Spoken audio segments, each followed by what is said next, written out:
Hi friends, నేను మీ Ravi. Welcome back to my channel. ఈరోజు మాలూరులో ఉన్న ఒక ఆటో డ్రైవర్కి జరిగిన ఒక రియల్ గోస్ట్ ఎక్స్పీరియన్స్ గురించి మీతో షేర్ చేయబోతున్నాను. మాలూరులో ఉండే ఆటో డ్రైవర్ చాలా హ్యాపీగా ఆటో నడుపుతూ జీవితాన్ని కొనసాగిస్తూ ఉన్నాడు. కానీ ఆ రోజు నైట్ జరిగిన విషాదకరమైన సంఘటన నేను చనిపోయేంత వరకు గుర్తుపెట్టుకుంటాను అని ఆ ఆటో డ్రైవర్ చెప్పాడు. అతని పేరేంటి? అంత పెద్ద సంఘటన ఏం జరిగి ఉంటుంది? ఎవరు ఈ ఆటో డ్రైవర్? చివరికి ఆ ఆటో డ్రైవర్ అక్కడి నుంచి తప్పించుకున్నాడా లేదా? ఇవన్నీ విషయాలు మీతో షేర్ చేయబోతున్నాను. రండి, వీడియో చూసుకొని వద్దాం.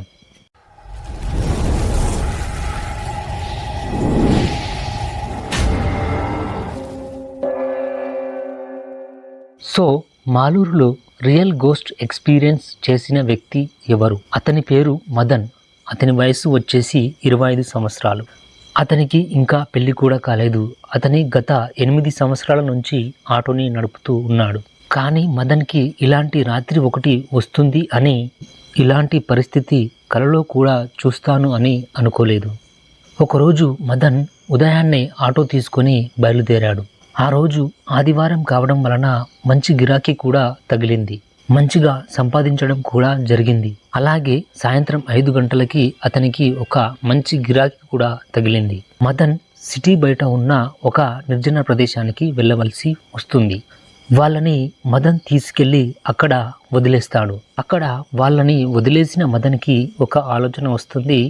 ఆటోలో పెట్రోల్ తక్కువ ఉండడం గమనిస్తాడు మదన్. అప్పుడు మదన్ ఏం చేస్తాడు అంటే, అక్కడికి దగ్గరలో ఉన్న ఒక పెట్రోల్ పంప్కి వెళ్ళి అక్కడ పెట్రోల్ వేయించుకుంటాడు. ఈ రోజుటికి ఇది చాలు, ఇంటికి వెళ్దాం అని అనుకుంటాడు. రేపు మళ్ళీ సోమవారం అని ఇంటికి వెళ్ళి రెస్ట్ తీసుకుందాం అని ఆటో స్టార్ట్ చేస్తాడు. అప్పుడు రాత్రి 7:30 అవుతుంది. అలా పెట్రోల్ కొట్టించుకొని పెట్రోల్ పంపు నుంచి మదన్ బయటికి వస్తూ ఉంటే 30 సంవత్సరాలు ఉన్న ఒక ఆడ మనిషి ముఖానికి ముసుగు వేసుకొని మదన్ ఆటోకి చెయ్యి అడ్డుపెట్టి ఆటోని ఆపు అని సిగ్నల్ ఇస్తుంది. అప్పుడు మదన్ ఆ ఆడ మనిషి దగ్గరకు వెళ్ళి ఆటోని ఆపేస్తాడు. ఏమైంది మేడం అని అడుగుతాడు. ఇంటికి అవసరపడే సామాన్లు అన్నీ కొనుక్కున్నాను. నేను వచ్చేసరికి లేట్ అయ్యింది. ఇప్పుడు అక్కడికి వెళ్ళటానికి ఎలాంటి బస్ కూడా లేదు. బస్ కూడా మిస్ అయిపోయింది. దయచేసి నన్ను మా ఇంటి వద్ద డ్రాప్ చేయండి అని ఆ ముసుగు వేసుకున్న లేడీ మదన్ని అడుగుతుంది. దానికి మదన్ ఇలా అంటాడు, లేదు మేడం, ఈరోజు పొద్దు నుంచి ఆటో నడిపి నా ఒళ్ళంతా అలసిపోయింది. మీరు వేరే ఆటోని చూసుకోండి అని చెప్తాడు. సారీ మేడం అని చెప్పి ఆటోని స్టార్ట్ చేస్తాడు. అప్పుడు ఆ మహిళ, సార్ ప్లీజ్ సార్, మీరే చూడండి వేరే ఆటో ఎక్కడ దొరుకుతుంది? ఉండేది ఒకే ఒక్క బస్సు, అది కూడా మిస్ అయిపోయింది. ఇప్పుడు మీరు కూడా ఇలా అంటే ఎలా సార్ అని అడుగుతుంది.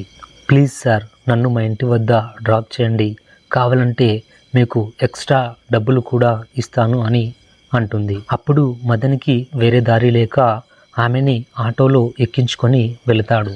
కొంచెం దూరం వెళ్ళిన తర్వాత ఆమె ముఖంపై ఉన్న ముసుగుని తీస్తుంది ఆ మహిళ. ఆటో మిర్రర్లో ఆమె ముఖాన్ని చూసిన మదన్ చాలా ఆశ్చర్యానికి గురవుతాడు. ఎందుకంటే ఆమె చూడటానికి చాలా అందంగా కనిపిస్తుంది. తర్వాత ఆ మహిళ, మీ పేరేంటి సార్, మీరు ఏ ఊర్లో ఉంటారు అని అడుగుతుంది. అవును మేడం, నేను ఇక్కడే మాలూరులోనే ఉంటాను. నా పేరు మదన్. మీది ఏ ఊరు మేడం? మీ పేరేంటి అని మదన్ అడుగుతాడు. మాది ఆంధ్ర సార్, ఇక్కడికి ఇటుక బట్టీలో పని చేయడానికి వచ్చాం. నేను నా భర్త ఇద్దరం వచ్చాం. నా పేరు కల్పన అని చెబుతుంది ఆ మహిళ. చాలా దూరం వరకు వాళ్ళు అలా మాట్లాడుకుంటూనే వెళ్ళిపోతారు. రోడ్డు బాగలేని కారణంగా మదన్ ఆటోని స్లోగా నడుపుతాడు. చివరికి కల్పన వాళ్ళ ఇల్లు వచ్చేసింది. అప్పటికే రాత్రి సమయం 9 అయ్యింది. మదన్ ఆమెని డ్రాప్ చేసి డబ్బులు తీసుకునే సమయానికి వాళ్ళ భర్త వచ్చేసి, ఇంతసేపు నువ్వు ఎక్కడికి వెళ్ళావు? ఎందుకింత లేటు? ఏం చేస్తున్నావు? అని గట్టిగా ఆ కల్పనని తిట్టడం మొదలు పెడతాడు కల్పన వల్ల భర్త. దానికి కల్పన మదన్తో ఇలా అంటుంది, ఇదంతా మాకు మామూలే సార్, మీ అమౌంట్ తీసుకోండి, నన్ను ఇక్కడి వరకు డ్రాప్ చేసినందుకు మీకు చాలా థ్యాంక్స్ సార్ అని మదన్తో కల్పన చెబుతుంది. మనకెందుకులే భార్యాభర్తల మధ్యలో విషయం అని మదన్ ఆటో తిప్పుకొని ఇంటికి బయలుదేరుతాడు.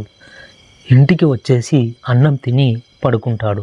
కానీ మదన్కి ఆ రోజు నుంచి ఏమైందో తెలియదు, కానీ కలల్లో కూడా ఆమెనే కనపడటం మొదలయ్యింది. ఎంత ట్రై చేసినా కూడా అతనికి నిద్ర అనేదే రాదు. మదన్కి కూడా అనిపిస్తుంది, నాకు ఎందుకు ఈ మధ్య ఈ విధంగా అనిపిస్తుంది అని అనుకుంటాడు.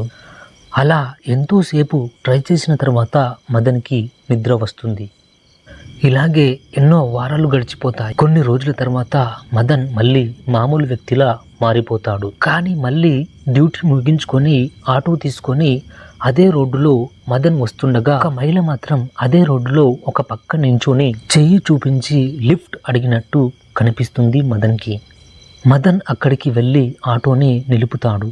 దగ్గరికి వెళ్ళి చూస్తే మాత్రం ఒక నెల క్రితం కనిపించిన కల్పననే అయి ఉంటుంది ఆ ఆడమహిళ. ఆమెను చూసిన మదన్ చాలా సంతోషపడతాడు. ఏంటి మేడం, ఈరోజు కూడా ఇక్కడ నుంచున్నారు, ఈరోజు కూడా బస్ మిస్ అయిపోయిందా అని మదన్ అడుగుతాడు. అదేం లేదు సార్, మా అమ్మగారి ఒంట్లో బాగోలేకపోతే మా ఊరు వెళ్ళి చూసి వచ్చాను. నేను మా ఆయన ఇద్దరం వెళ్ళాం, కానీ మా ఆయన అక్కడే ఉండిపోయాడు. నేను మాత్రం తిరిగి వచ్చాను. నేను వచ్చేసరికి బస్ మిస్ అయిపోయింది. నన్ను కొంచెం డ్రాప్ చేస్తారా సార్ అని దీనంగా అడుగుతుంది ఆ మహిళ. అలాగే మేడం, రండి అని ఆటో ఎక్కించుకొని వెళ్తాడు మదన్. మిర్రర్లో ఆమె ముఖాన్ని చూసిన మదన్, ఏంటి మేడం ఈరోజు లూజ్ హెయిర్ పెట్టుకున్నారు, అలాగే వైట్ శారీ కట్టుకున్నారు అని అడుగుతాడు. దానికి కల్పన ఒక విచిత్రమైన గొంతుతో ఇలా అంటుంది, ఇదే కదా సార్ నాకు చాలా ఇష్టమైన చీర అని అంటుంది. ఆ మాటలు మదన్కి సరిగ్గా అర్థమవ్వవు. సరే అని చెప్పి మదన్ సైలెంట్గానే ఉండిపోతాడు. అలాగే 11 గంటల రాత్రి సమయంలో ఇటుకే బట్టి ఫ్యాక్టరీ దగ్గరకు రీచ్ అవుతారు మదన్, కల్పన ఇద్దరు ఆటోలో. కల్పన ఆటో దిగి, రండి సార్ ఇంట్లోకి, కాఫీ తాగి వెళ్దురు గాని అని అంటుంది. దానికి మదన్, అయ్యో మేడం, ఇప్పటికే టైం అయిపోయింది, నేను వెళ్ళిపోతాను మేడం అని అంటాడు. అప్పుడు కల్పన ఇలా అంటుంది, అయ్యో సార్, నెక్స్ట్ టైం మీరు నాకు కనపడతారో లేదు, నేను మీకు కనపడతానో లేను, ఒక 5 నిమిషాలు సార్ అని మదన్ని ఇంట్లోకి తీసుకొని వెళ్తుంది కల్పన. మదన్ని ఇంట్లోకి తీసుకెళ్ళి ఒక కుర్చీలో కూర్చోబెడుతుంది కల్పన. అయ్యో ఏంటి మేడం, మీ ఇల్లంతా నల్లగా అయిపోయింది, కాలిపోయిన ఇల్లు మీ ఇల్లు ఒకేలా ఉంది అని మదన్ నవ్వుతూ అంటాడు. దానికి కల్పన ఇలా అంటుంది, అయ్యో సార్, ఏం చేయాలి సార్, అడ్జస్ట్ అవ్వాలి కదా అని అంటుంది. ఒక నిమిషం సార్, మీరు ఇక్కడే కూర్చోండి, నేను వెళ్ళి కాఫీ కలుపుకొని వస్తాను అని చెప్పి అక్కడి నుంచి కల్పన వెళ్ళిపోతుంది. ఇప్పుడే వస్తాను అని చెప్పి వెళ్ళిన కల్పన అటే వెళ్ళిపోయింది. ఎంతసేపు వెయిట్ చేసినా కానీ కల్పన తిరిగి రాలేదు. అప్పుడు మదన్, ఎక్కడికి వెళ్ళిపోయింది ఈమా అని ఇల్లంతా వెతికి చూస్తాడు. అదే ఆలోచించుకుంటూ ఇంటి గుమ్మం ముందే నుంచొని ఉంటాడు. అప్పుడే ఎవరో 2 వ్యక్తులు ఇతని వైపే రావటం గమనిస్తాడు మదన్. అప్పుడు ఆ 2 వ్యక్తులు మదన్కు ఇలా అంటారు, ఏంటి సార్ మీరు ఇక్కడ ఉన్నారు, ఏమైంది అని అడుగుతారు. ఏమీ లేదు సార్, ఈ ఇంట్లో ఉన్న ఆవిడ్ని ఆటోలో తీసుకొని వచ్చాను, కాఫీ తాగుదాం దా సార్ అంటే ఇంట్లోకి వచ్చాను, ఆమె కాఫీ కలుపుకొని వస్తాను అని చెప్పి అటే వెళ్ళిపోయింది అని వాళ్ళిద్దరితో మదన్ చెప్తాడు. అప్పుడు ఆ 2 వ్యక్తులు ఇలా అంటారు, ఏంటి సార్, మీ బుర్రేమైనా పని చేయటం లేదా, ఈ ఇంట్లో ఉండే భార్యాభర్తలు ఎప్పుడు గొడవ పడుతూనే ఉంటారు. ఒకరోజు ఆవిడ వాళ్ళ భర్త టార్చర్ తట్టుకోలేక ఒంటికి నిప్పంటించుకొని సూసైడ్ చేసుకొని చనిపోయింది. ఈ సంఘటన జరిగి 1 నెల రోజులు అవుతుంది సార్ అని ఆ 2 వ్యక్తులు మదన్తో అంటారు. అప్పుడు మదన్కి అర్థమవుతుంది, లూజ్ హెయిర్ పెట్టుకోవడం, అలాగే వైట్ శారీ కట్టుకోవడం, ఇల్లంతా ఇలా గందరగోళంగా ఉండటం గుర్తుకొస్తూ ఉంటాయి. అంటే నేను ఇంతసేపు జర్నీ చేసింది, ఆటోలో తీసుకువచ్చింది, మాట్లాడింది ఒక ఆత్మతోనా అని అనుకుంటాడు. ఒక్కసారిగా భయపడిపోతాడు. ఇక వెంటనే ఆటో తీసుకొని అక్కడి నుంచి ఇంటికి వెళ్ళిపోతాడు. ఇంట్లో ఇదంతా జరిగిన విషయం చెప్తాడు.